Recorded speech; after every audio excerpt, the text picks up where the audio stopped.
મારું નામ અમન છે. મારા પિતાજી ખૂબ મોટા વેપારી હતા. તેમના અવસાન પછી સમગ્ર વેપાર મેં જ સંભાળી લીધો, કારણ કે મારો કોઈ ભાઈ કે બહેન નહોતા. હું તેમનો એકલો દીકરો હતો. કરોડોનો વેપાર હવે મારી જવાબદારી બની ગયો હતો. સવારથી રાત સુધી ફક્ત કામ જ મારો સાથી હતો. જિંદગી સામાન્ય હતી, પણ ખાલી પણ હતી, કારણ કે 26 વર્ષની ઉંમર સુધી પણ મારા જીવનમાં કોઈ એવું નહોતું આવ્યું જેને હું મારું કહી શકું. એક સાંજે રોજની જેમ કામ પરથી પાછા ફરતા ફરતા અચાનક મારી ગાડીની સામે એક છોકરી આવીને પડી ગઈ. હું ગભરાઈને તરત જ નીચે ઉતરી ગયો, અને જ્યારે તેની તરફ નજર ગઈ તો હું સ્તબ્ધ થઈ ગયો. તેનું નામ પછી મને ખબર પડી, અવની. દૂધ જેવો ગોરો રંગ, લાંબા કાળા વાળ અને માસુમિયતથી ભરેલી આંખો, જે કાપતા અવાજે બોલી, સાહેબ, સાહેબ, મારી માં બીમાર છે. સારવાર માટે દવા જોઈએ, પણ મારી પાસે પૈસા નથી. આજે હું મજબૂરીમાં પોતાને વેચવા નીકળી છું. તમે મને ખરીદી લ્યો અને મને એટલા પૈસા આપી દો કે હું મારી માનો ઈલાજ કરાવી શકું, નહીતર તે મરી જશે. તેની વાતો સાંભળીને મારું દિલ પીગળી ગયું. મેં પૂછ્યું, તારી મને શું થયું છે? તે ફૂટી ફૂટી અને રડવા લાગી. તેના આંસુ ઝાકળના ટીપા જેવા ગાલ પર પડી રહ્યા હતા.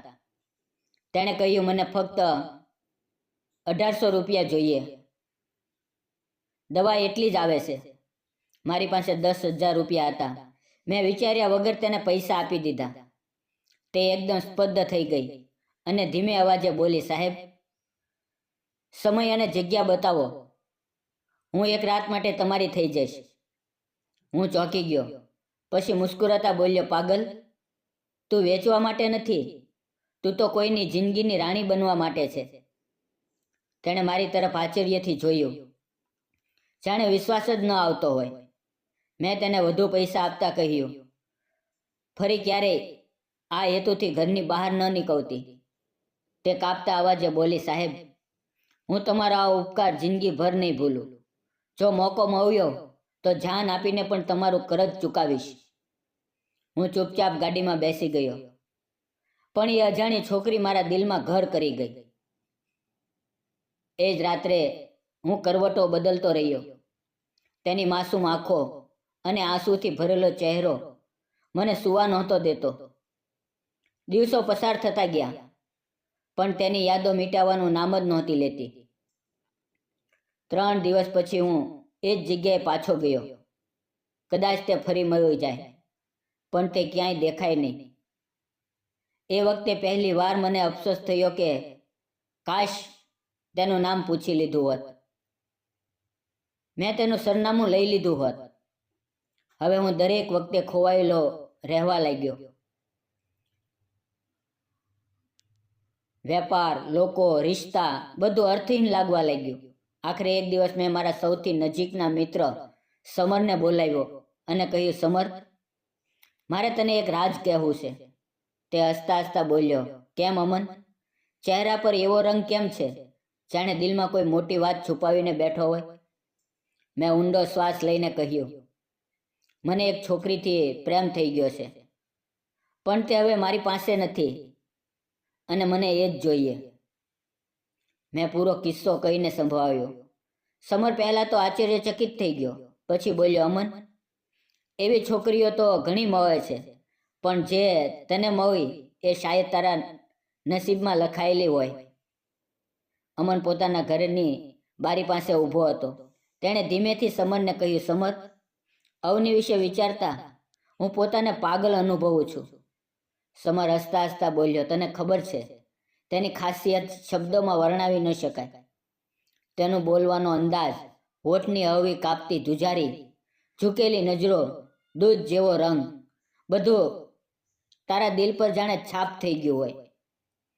અમન ઉદાસીથી બોલ્યો, કાશ હું તેનું નામ કે સરનામું પૂછી લીધું હોત.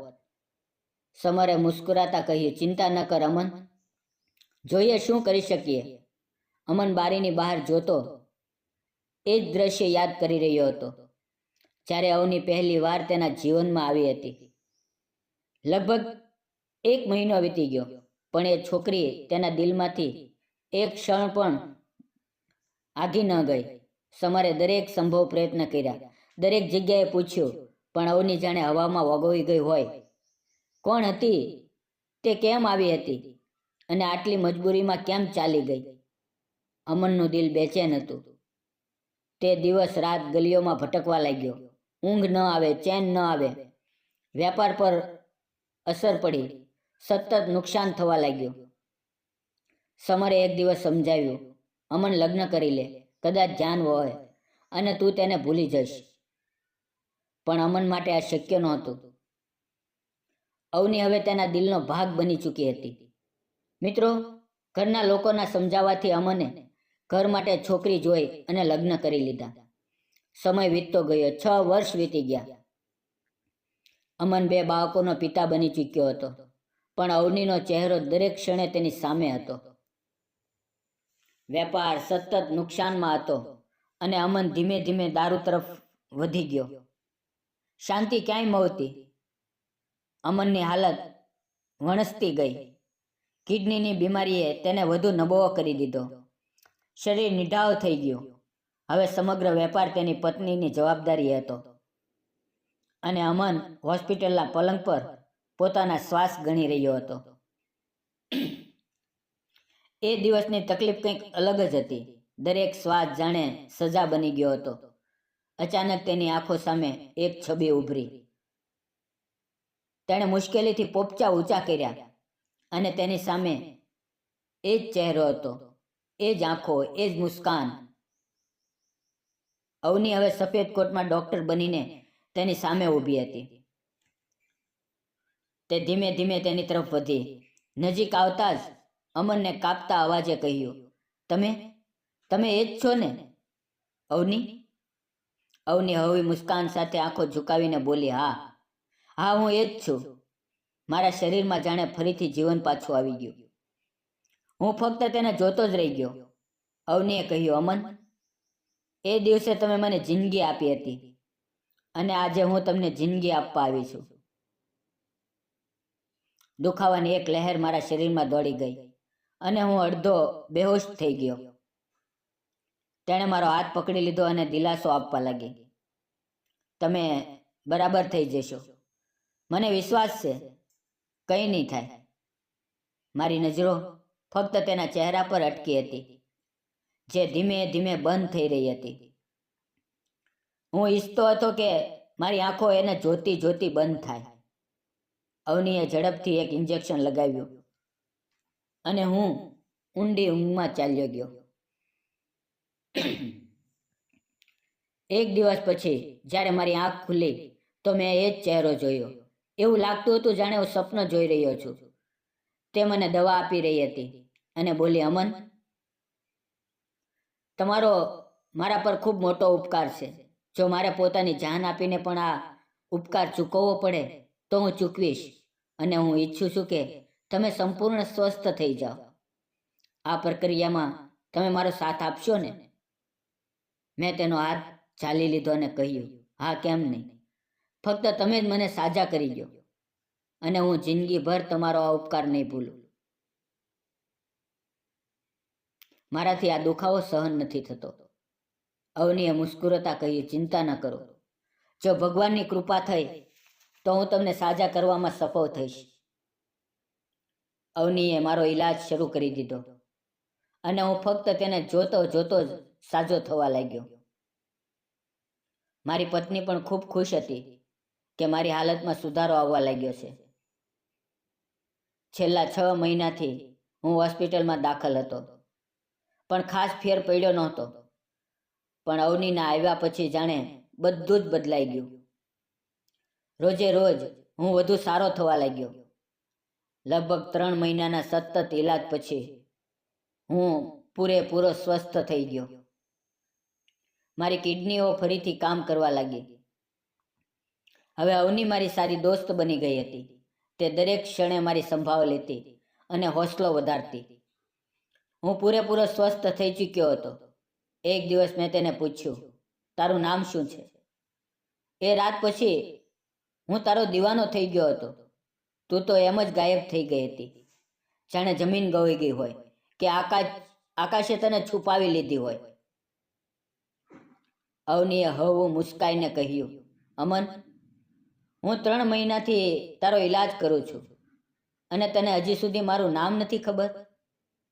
મેં કહ્યું, તું જાણે છે, તારા કારણે મને નવું જીવન મળ્યું છે. તેણે ધીમેથી કહ્યું, એ મારા કારણે નહીં, ભગવાનની કૃપાથી છે. અને તું મારા માટે આદરણીય છે. તારો ઉપકાર મારા પર હતો, જેને મેં ચૂકવ્યો છે અને કદાચ હજુ બાકી પણ છે. મેં પૂછ્યું, એ દિવસ જ્યારે તું આટલી મજબૂરીમાં રડી રહી હતી, માની દવા માટે પૈસા નહોતા, તો પછી તું ડૉક્ટર કેવી રીતે બની? અવનીએ મુસ્કુરાતા કહ્યું, અમન, આ બધું તારો જ ઉપકાર હતો. એ દિવસે ઘરે જઈને મેં માની દવા લીધી હતી. જે લિફાફો તે મને આપ્યો હતો તે મેં ખોલ્યો નહોતો. મારી માએ એ દવાથી સારી થઈ ગઈ. પછી મેં પૈસાનો લિફાફો અલમારીમાં મૂકી દીધો. પાછળથી જ્યારે જરૂર પડી ત્યારે ખોલ્યો. એ પૈસાથી મેં વાંચવાનું ચાલુ રાખ્યું, મેડિકલ કોલેજમાં એડમિશન લીધું અને ડૉક્ટર બની ગઈ. મેં કહ્યું, તારું આ સમર્પણ અને મહેનત અદ્ભુત છે. અન્વીએ મુસ્કુરાતા પોતાની જેબમાંથી નેમપ્લેટ કાઢીને મારી સામે મૂકી. મારું નામ છે ડૉક્ટર અવની. અમે હજી વાતો કરી જ રહ્યા હતા કે મારી પત્ની અને બાળકો આવી ગયા. તેમને જોઈને હું ખુશ થયો. મારી પત્ની હોસ્પિટલમાં ખૂબ ઓછી આવતી હતી, કારણ કે સમગ્ર વેપાર હવે તેના હાથમાં હતો અને હું ફક્ત અવનીને જોતો રહી ગયો. મેં તો પોતાની બીમારી અને આ અજીબ પ્રેમમાં બધું જ ગુમાવી દીધું હતું. મારો મિત્ર સમર પણ આવી ગયો, કારણ કે આજે મને હોસ્પિટલમાંથી રજા આપવામાં આવી રહી હતી. એટલામાં એમ જ બધું કરતાં એ ડૉક્ટર પોતાના રૂમમાંથી બહાર ચાલી ગઈ. મેં સમરને ધીમેથી કહ્યું, આ એ જ છોકરી છે જેના વિશે મેં તને કહ્યું હતું. સમરે હસતા હસતા કહ્યું, કેવી કિસ્મત છે ભાઈ. જેણે બીમારી આપી એણે ઈલાજ પણ કરી દીધો. જેના પર દિલ આવ્યું એણે જ જીવવાનું કારણ આપી દીધું. મેં કહ્યું, હવે શાયરી શરૂ ન કર અને ઝડપથી મને ઘરે લઈ ચાલ. અહીંયા મને ખૂબ કંટાળો આવી રહ્યો છે. હું થાકી ગયો છું. 1 વર્ષ થવા આવ્યું અને હું આ જ દિવાલો વચ્ચે કેદ રહ્યો. હવે તો આ દિવાલો મને કાપવા દોડે છે. સમરે મારા ખંભા પર થપ્પો મારીને કહ્યું, હવે તો તું સાજો થઈ ગયો છે. ફરી ચિંતા કઈ વાતની. મને ગાડીમાં બેસાડવામાં આવ્યો અને હું ઘરે આવી ગયો. ઘર પૂરું સજાવેલું હતું. મારું ખૂબ ધામધૂમથી સ્વાગત કરવામાં આવ્યું. બધાના ચહેરા પર ખુશી હતી. હું અત્યંત ખુશ હતો. અવની અને મારી પત્ની વચ્ચે ખૂબ સારી દોસ્તી થઈ ગઈ હતી. હું પણ હવે પોતાને ખુશ રહેવા લાગ્યો હતો. લગભગ 1 મહિનાના આરામ પછી હું પહેલીવાર પોતાની ઓફિસે જઈ રહ્યો હતો. મારા દિલમાં ખૂબ ખુશી હતી કે આખરે પોતાની જૂની જિંદગી તરફ પાછો ફરું છું. અચાનક રસ્તામાં એક ગાડી આવી ને અમારી ગાડી સામે અટકી ગઈ. એ જગ્યા એ જ હતી જ્યાં વર્ષો પહેલા મને અવની મળી હતી. મેં ગાડીમાંથી ઉતરવાનો ઈરાદો કર્યો, પણ ડ્રાઈવરે મને રોક્યો અને કહ્યું, સાહેબ, તમે બેસો, હું જોઈ લઉં. એટલામાં એક છોકરી ઝડપથી બીજી ગાડીમાંથી ઉતરી અને ગુસ્સામાં બોલી, તમને દેખાતું નથી કે ગાડી કેવી ચલાવો છો? પછી જેવી તેની નજર મારા પર પડી, તે એકદમ રોકાઈ ગઈ અને બોલી, અરે સાહેબ, આ તમારી ગાડી હતી? મેં આશ્ચર્યથી કહ્યું, થયું શું?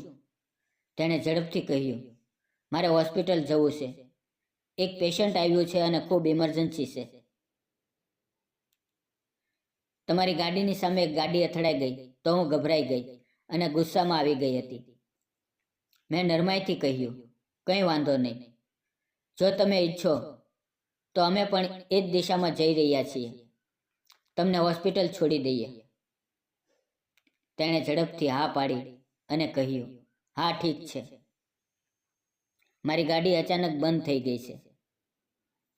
તે મારી બાજુની સીટ પર આવીને બેસી ગઈ. તેની નજીકનો મને એક અજીબ સુકૂન આપી રહ્યું હતું. એ રસ્તો એવો લાગતો હતો જાણે કદી ખતમ જ ન થાય. હું અત્યંત ખુશ હતો. આજે મેં તેને હોસ્પિટલમાં છોડી અને પોતે ઓફિસ આવી ગયો. પણ સમગ્ર દિવસ ફક્ત તેના જ વિચારોમાં ડૂબેલો રહ્યો. મારી પાસે હવે એક પત્ની હતી, મારા બાળકો હતા, પણ તે મારી પત્ની પહેલી મોહબ્બત હતી. એ મોહબ્બત જે કદી દિલમાંથી ગઈ જ નહોતી. આજે તે મારી સાથે બેઠી હતી, જાણે વર્ષોની તમન્ના પૂરી થઈ ગઈ હોય. હું બેકરારીમાં મારા મિત્ર સમરને ફોન કર્યો અને કહ્યું, તું તરત જ મારી ઓફિસે આવ, મારે તારી સાથે ખૂબ જરૂરી વાત કરવી છે. તેણે કહ્યું, ઠીક છે, હું 30 મિનિટમાં પહોંચું છું. એ 30 મિનિટ મને જાણે 30 વર્ષ લાગી રહ્યા હતા. આખરે તે આવ્યો તો મેં વગર ભૂમિકાએ કહ્યું, સમર, હું અવની સાથે લગ્ન કરવા માંગુ છું. તે ચોંકીને બોલ્યો, તારું દિમાગ ઠેકાણે છે? તું પત્ની બાળકો વાવો છે, તારી એક પત્ની છે જે વર્ષોથી તારી છે, તારા 2 બાળકો છે અને તું આવું કેવી રીતે કહી શકા છો? મેં સખત અવાજે કહ્યું, મને કંઈ જ નથી વિચારવું, મને કંઈ જ સમજવું નથી. ફક્ત એટલું જ જાણું છું કે મને આ છોકરી સાથે લગ્ન કરવા છે. સમરે મને કહ્યું, પહેલાં તું ભાભી સાથે વાત કર. જો તે પરવાનગી આપે તો ઠીક છે, એમાં કંઈ વાંધો નહીં. અને સૌથી પહેલાં તું અવની સાથે પણ વાત કર. ક્યાંક તેના જીવનમાં બીજું કોઈ તો નથી ને? સમર બોલ્યો, એવું તો લાગતું નથી, પણ તું એકવાર તેની સાથે વાત કરી લે. મેં કહ્યું, આ ઠીક છે, અને નક્કી કર્યું કે ટૂંક સમયમાં જ હું તેની સાથે ખુલ્લેઆમ વાત કરીશ. એ દિવસે હું ઓફિસમાંથી વહેલો નીકળીને ઘરે ગયો તો જોયું કે અવની ઘરમાં જાજર હતી. તેના હાથમાં કેટલાક ફૂલ અને ખાવાની પીવાની વસ્તુઓ હતી. તે મારી પત્ની સાથે વાત કરી રહી હતી અને હસતી ખુરશીમાં બેઠી હતી. એટલામાં હું પણ અંદર આવ્યો તો બંનેની નજર મારી તરફ ઊંચી થઈ ગઈ. મેં હસતા કહ્યું, ગુડ ઇવનિંગ ડૉક્ટર સાહેબા. તો તે તરત બોલી, સાહેબ, તમારી તબિયત હવે કેવી છે? મેં હળવી મુસ્કાન સાથે કહ્યું, મેડમ, મારું નામ સાહેબ નથી, મારું નામ અમન છે, અને તમે મને અમન કહી શકો છો. મારી પત્નીએ મારા હાથમાંથી બેગ લઈ લીધી અને અમે ડ્રોઈંગ રૂમમાં બેઠા. નોકરને ચા લાવવાનું કહ્યું તો તે ચા લઈને આવ્યો. અમે સાંજની ચા એક સાથે પીધી. હું સતત અવનીને જ જોતો રહ્યો. એ વાત મારી પત્નીએ તરત જ નોંધી લીધી. જ્યારે અવની ઘરેથી ગઈ ત્યારે હું આરામ કરવા રૂમમાં આવી ગયો. થોડી જ વારમાં મારી પત્ની મારી પાસે આવી અને ગુસ્સામાં બોલી, તમે ડૉક્ટરને એવી રીતે જોઈ રહ્યા હતા જાણે તમને ખબર જ નથી કે તેમની સાથે તમારો શો સંબંધ છે. મને તો કદી એ નજરે જોયા જ નથી. તમે મારી સાથે તો ફક્ત ઔપચારિક સંબંધ નિભાવો છો. મેં કહ્યું, એવું કંઈ નથી, અને કરવટ બદલીને સૂઈ ગયો. મારી પત્ની ગુસ્સે થયેલી લાગતી હતી. સવારે ઉઠ્યો તો તે મોઢું લટકાવીને નાસ્તાના ટેબલ પર બેઠી હતી. મેં પૂછ્યું, હવે તને શું થયું છે? તેણે તીખા અવાજે કહ્યું, સાચે સાચું કહો, તમે અને અવની વચ્ચે શો સંબંધ છે? મેં ઊંડો શ્વાસ લઈને કહ્યું, જો, અમારી વચ્ચે ફક્ત અપનત અને દોસ્તીનો સંબંધ છે, પ્રેમનો નહીં. મારી પત્ની લાલ પીળી થઈને બોલી, પ્રેમ જે કદાચ ફક્ત એના માટે જ હતો, મારા માટે તો કદી હતો જ નહીં. તે રડવા લાગી અને હું આ બધાથી થોડો કંટાળી ગયો. મેં ઝંખાઈને કહ્યું, તું મને ઘરમાં પણ ચેનથી રહેવા નથી દેતી. તે મારું જીવન નર્ક બનાવી દીધું છે. મારી પત્ની મારી વચ્ચે ખૂબ સારી એવો ઝઘડો થઈ ગયો અને હું ગુસ્સામાં ઓફિસે ચાલ્યો ગયો. સાંજે જ્યારે હું પાછો આવ્યો તો પત્ની ઘરે હાજર નહોતી. મેં લાંબો શ્વાસ લીધો, જાણે છાતીનો ભાર હલકો થઈ ગયો હોય. તેની હાજરીમાં મને એ સુકૂન નહોતું મળતું જે દિલ ઈચ્છતું હતું. કદાચ એ જ કારણ કે દિલનું જોડાણ હજુ સંપૂર્ણ રીતે થયું નહોતું. અવની અને મારી દોસ્તી હવે ખૂબ ગાઢ થઈ ચૂકી હતી. તે અવારનવાર સાંજે મારા ઘરે આવતી, મારા બાળકો સાથે રમતી અને માહોલ હળવો ફૂલવો થઈ જતો. મારી પત્નીને ગયાને 15 દિવસ થઈ ચૂક્યા હતા. તે માયકે ગઈ હતી પણ પાછી ફરી નહોતી.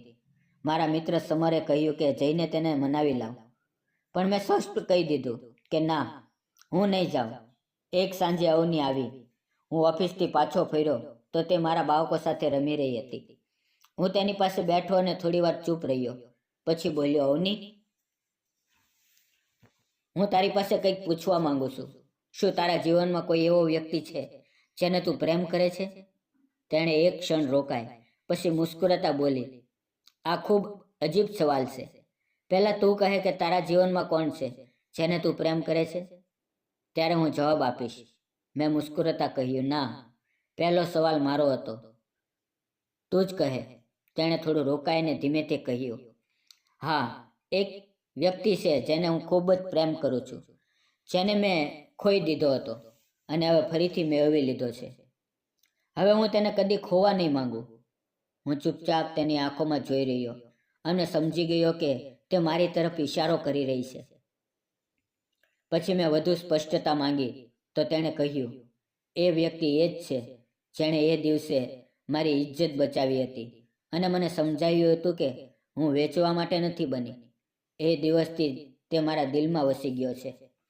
મેં ધીમેથી કહ્યું, મને પણ એક ક્ષણ આજ સુધી નથી ભૂલાય.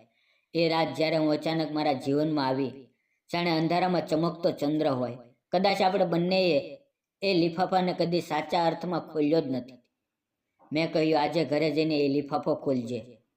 કદાચ તને ખબર પડે કે તેમાં આખરે શું હતું. તેણે ધીમેથી મુસ્કુરાતા કહ્યું, હા, મેં એ લિફાફો પૂરો ખોલ્યો જ નહોતો. આજે પણ તેમાં એ અડધી રકમ છે જે તે મને આપી હતી. એ પછી કદી જરૂર જ નથી પડી. એટલામાં તેના ફોનની ઘંટી વાગી. તેણે ઝડપથી કોલ ઉપાડ્યો અને બોલી, મારે જવું પડશે, આ મમ્મીનો ફોન છે. મેં નમ્રતાથી કહ્યું, ઠીક છે, તું જઈ શકા છો, પણ કૃપા કરીને આજે જ એ લિફાફો ખોલીને જરૂર જોજે. તેણે માથું હલાવ્યું અને પોતાની ગાડીમાં બેસીને ચાલી ગઈ. મેં તેને ગેટ સુધી છોડી અને પછી રૂમમાં પાછા આવીને સૂઈ ગયો. કદાચ થાકના કારણે મારી આંખ લાગી ગઈ. લગભગ 2 કલાક પછી જ્યારે આંખ ખુલી તો મોબાઈલ સતત વાગી રહ્યો હતો.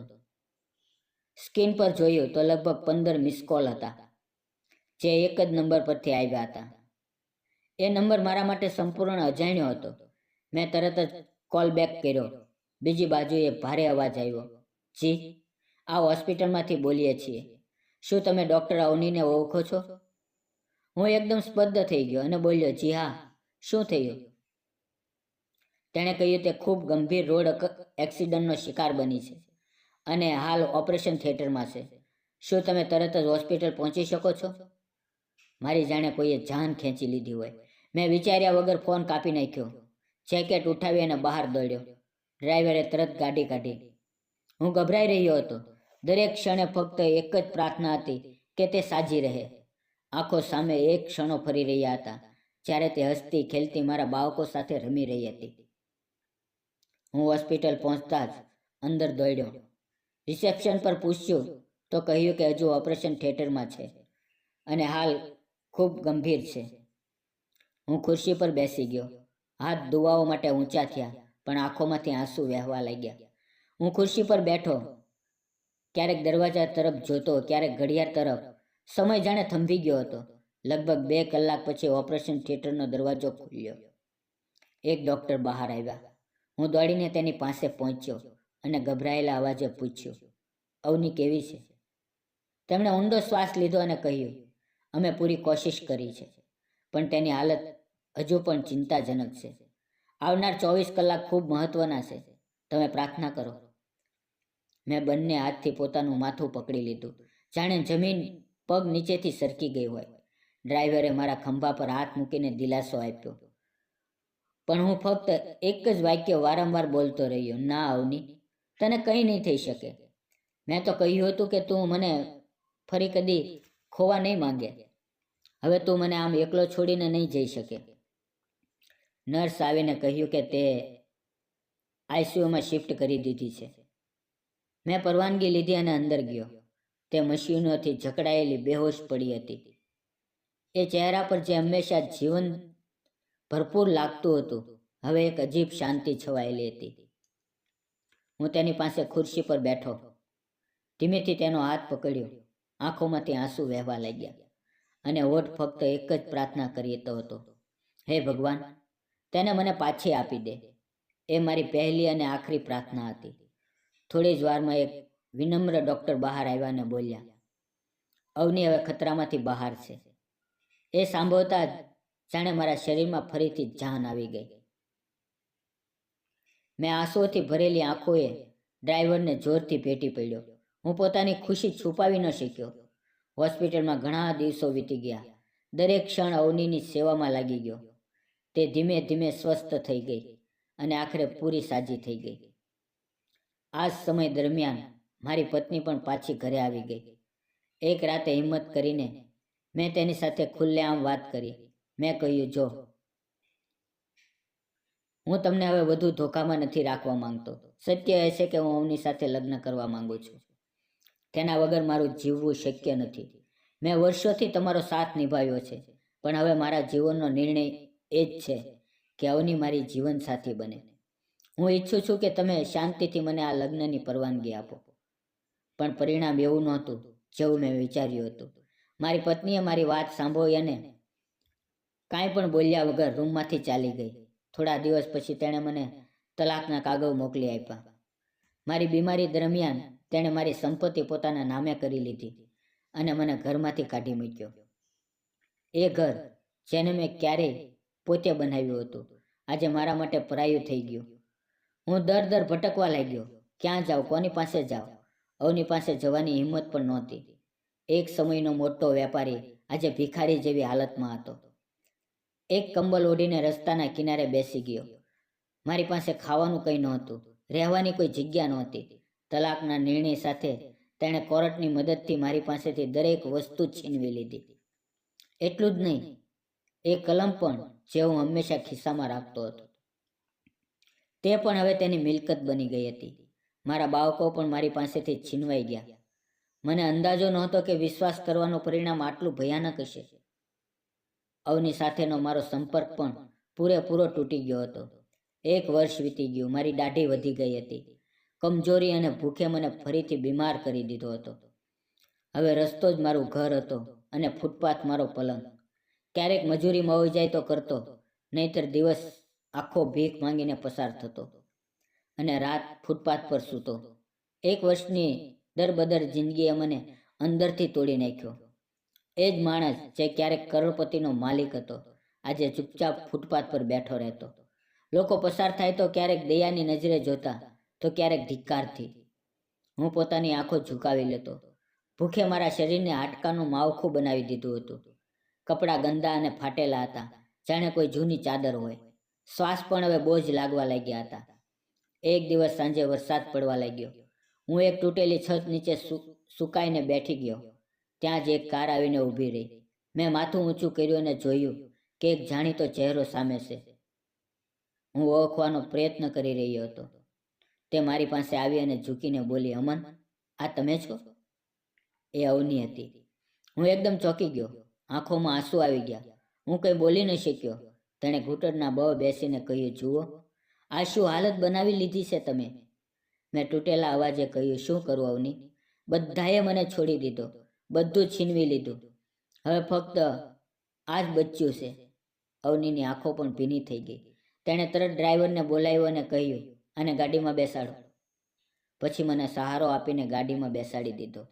હું સતત રડી રહ્યો હતો અને તે વારંવાર કહેતી હતી, હવે તમે એકલા નથી અમન, હું છું ને. ગાડી એક મોટા બંગલા સામે ઊભી રહી. અવની મને અંદર લઈ ગઈ. નોકરો દોડ્યા અને મારા માટે સાફ કપડાં અને ખાવાનું લઈને આવ્યા. તે મારી સામે બેઠી અને ધીમેથી બોલી, અમન, હવે તમે મારી જવાબદારી છો. જેમ તમે વર્ષો પહેલાં મારો હાથ ઝાલ્યો હતો, હવે મારી વારી છે તમને સંભાળવાની. અવનીએ મને સહારો આપીને એક મોટા હોલમાં લઈ ગઈ, જ્યાં તેની માતા પણ હાજર હતી. તેની માતાએ મારી પાસે આવીને કહ્યું, બેટા, આ એ જ માણસ છે જેણે વર્ષો પહેલાં અમારો જીવ બચાવ્યો હતો. હું તેને છોડવાની નથી. મેં ધીમેથી કહ્યું, માતાજી, હું એ જ બદનસીબ માણસ છું જેથી બધું છીનવાઈ ગયું. અવનીની માતાએ મારું માથે હાથ સહેલાવતા કહ્યું, બેટા, બદનસીબ એ નથી જે માણસને તોડી નાખે, પણ એ છે જેને તેને ઊભા થવા ન દે. તું હજી જીવાશો એટલે ભગવાને તારા માટે કંઈક વિચાર્યું છે. અવનીએ નોકરને કહ્યું, આના માટે ખાવાનું લાવો. હું ખુરશી પર બેઠો. અવનીની માતા મારી પાસે બેઠી અને બોલી, બેટા, આ તારું ઘર છે. જ્યાં સુધી શ્વાસ છે તું એકલો નથી. મેં અવની તરફ જોયું. તેની આંખોમાં એ જ સચ્ચાઈ હતી જે મેં વર્ષો પહેલાં જોઈ હતી. દિલ ભારે હતું, પણ પહેલી વાર આશાનો એક કિરણ જાગ્યું કે કદાચ મારી જિંદગી હજુ પૂરી થઈ નથી. અવનીએ ચૂપ તોડતા કહ્યું, અમન, હવે તને વધુ દુઃખ સહેવું નહીં પડે. મેં જોયું કે તેણે પોતાની માતા સાથે પણ બધું નક્કી કરી લીધું હતું. આજથી 2 દિવસ પછી આપણા લગ્ન છે, અવનીએ કહ્યું. હું ચોંકીને બોલ્યો, આટલી ઝડપથી કેવી રીતે શક્ય છે? તેણે મુસ્કુરાતા કહ્યું, જ્યારે દિલનો નિર્ણય પાકો હોય તો વિલંબ કેમ કરવો? તે વર્ષો મારો સાથ આપ્યો છે. હવે હું તને જિંદગીભરનો સાથ આપવા માંગુ છું. મેં નજર ઝુકાવી લીધી અને દિલમાં એક અજીબ સુકૂન અનુભવ્યો. વર્ષોની ભટકતી જાણે હવે થંભી ગઈ હતી. 2 દિવસ પછી આપણા લગ્ન થઈ ગયા. મંદિરમાં પંડિતજીની સામે બધી રસમો પૂરી થઈ અને મેં અવની સાથે લગ્ન કરી લીધા. વર્ષોની તરત છીપાઈ ગઈ. મારું ખોવાયેલું બધું મને મળી ગયું. અવની મારી માત્ર પત્ની નહીં, પણ મારી જિંદગીની નવી શરૂઆત હતી. તેના હોસલાએ મને એ હિંમત મળી જે મેં વર્ષોથી ગુમાવી દીધી હતી. હું ફરીથી પોતાના પગ પર ઊભો થયો. અવની દરેક પગલે મારી સાથે હતી. ધીમે ધીમે મારો વેપાર વધવા લાગ્યો અને લોકો મને ફરીથી ઓળખવા લાગ્યા. પણ આ વખતે ફરક એ હતો કે હવે મારી પાસે જે કંઈ હતું તે અવનીના પ્રેમ અને વિશ્વાસની નીમ પર ઊભું હતું. મેં નક્કી કરી લીધું કે હવે કદી ઘમંડ નહીં કરીશ અને કોઈનું દિલ પણ નહીં દુભાવીશ. હું ફરીથી પોતાના સામ્રાજ્યને ઊભી કરી ચૂક્યો હતો. એ જ વેપાર જે એક સમયે મારી પાસેથી છીનવાઈ ગયો હતો, આજે ફરીથી મારા હાથમાં હતો. અને આ બધું ફક્ત અને ફક્ત અવનીના કારણે જ હતું. તેણે દરેક વાકે મારો સાથ આપ્યો, દરેક નિર્ણય લેતા પહેલાં મારો હોંસલો વધાર્યો અને મને યાદ કરાવ્યું કે હું હાર માનવા માટે નથી બનેલો. અવનીએ મારો હાથ ફક્ત લગ્નના દિવસે જ નહીં, પણ દરેક મુશ્કેલ ઘડીએ મારો સહારો બની રહે. જો તે ન હોત તો હું કદી ફરી ઊભો ન થઈ શક્યો હોત. હવે મારું નામ ફરીથી મોટા વેપારીઓમાં લેવામાં લાગ્યું. પણ આ વખતે આ બધું અહંકાર નહીં, પણ કૃતજ્ઞતાનો ભાવ હતો. મને પૂરો વિશ્વાસ હતો કે આ સફળતા અવનીના વિશ્વાસ અને સાથનું જ પરિણામ છે. સમય વીતતો ગયો. મારો વેપાર પહેલાં કરતાં પણ વધુ ફેલાયો અને મેં બધા લોકોનું કરજ ચૂકવ્યું જેમની સાથે ક્યારેય અન્યાય થયો હતો. અવનીએ મારો સાથ ક્યારેય ન છોડ્યો. મિત્રો, વાર્તા હજી એક જોરદાર વાક લઈ રહી છે, પણ ખૂબ જ લાંબી થઈ રહી છે, એટલે પ્લીઝ આવતીકાલે બીજો ભાગ જોવાનું ચૂકતા નહીં. ફરી મળશું એક નવી વાર્તામાં. ધન્યવાદ. વિડીયો પૂરો જોવા બદલ આપ સૌ મિત્રોનો દિલથી આભાર.